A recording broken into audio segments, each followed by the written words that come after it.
Hello बच्चों, चलिए प्रश्न को पढ़ते हैं। अंतर कीजिए परजीवी और परभक्षण। इस प्रश्न में हमें अंतर बताना है परजीवी एवं परभक्षण के बीच में। तो आइए देखते हैं। सबसे पहले हम बात करेंगे मुख्य अवधारणा की। तो यहाँ पर जो है सबसे पहले जो हो जाएगा वह परजीवी और दूसरा जो होगा परभक्षण। तो अगर हम परजीवी की बात करें तो यह क्या होता है? वह जीव जो दूसरे जीव के शरीर के भीतर जो है मौजूद होता है। कहाँ होता है? भीतर में मौजूद होता है और उसका पोषण उपयोग करता है और साथ ही साथ बढ़ता है। इसे जो है हम क्या कह सकते हैं? यह जो होता है परजीवी परपोषी, यानी कि जिसके स्थान में रह रहा है, जिसकी जगह में रह रहा है, परपोषी जीव पर आश्रय लेता है। इसे ही कहा जाता है परजीवी। हम कह सकते हैं वह जीव जो दूसरे जीव के शरीर के भीतर मौजूद होता है, पोषण का उपयोग करके साथ ही साथ बढ़ता है और परपोषी जीव पर आश्रय लेता है, परजीवी कहलाता है।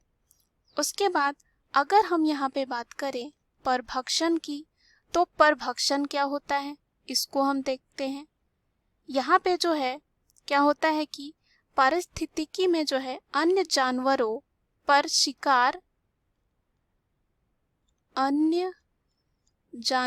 जो है क्या किया जाता है? शिकार अन्य जानवरों पे जो है क्या किया जाता है?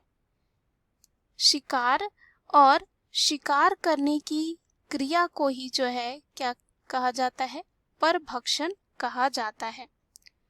यानी कि अपने खाने के लिए जो है कोई जानवर जो है अन्य जानवरों का जो है शिकार करता है, यानी कि उसे मारता है और फिर खाता है।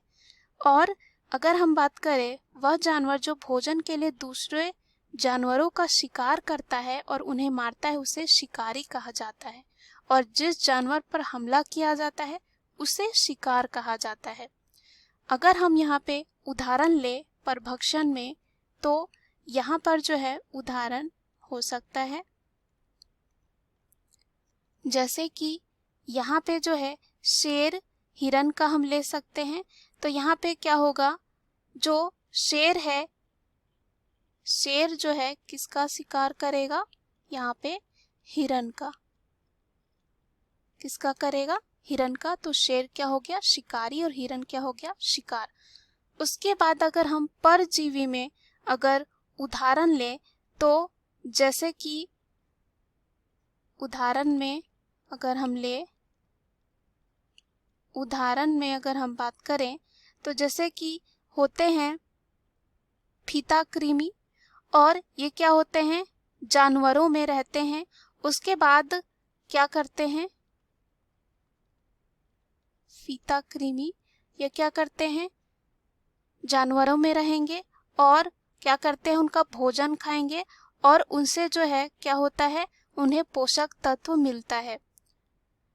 उसके बाद परजीवी का जो है हम ऐसे भी कर सकते हैं, जैसे कि सर पे जो जू होते हैं वो भी इसका उदाहरण हो सकता है। मुख्य अवधारणा के आधार पर हमने ये सिद्ध कर लिया है कि परजीवी और परभक्षण क्या होता है और इसके बीच में अंतर क्या है। आशा करती हूँ यह उत्तर आपको समझ में आया होगा। धन्यवाद।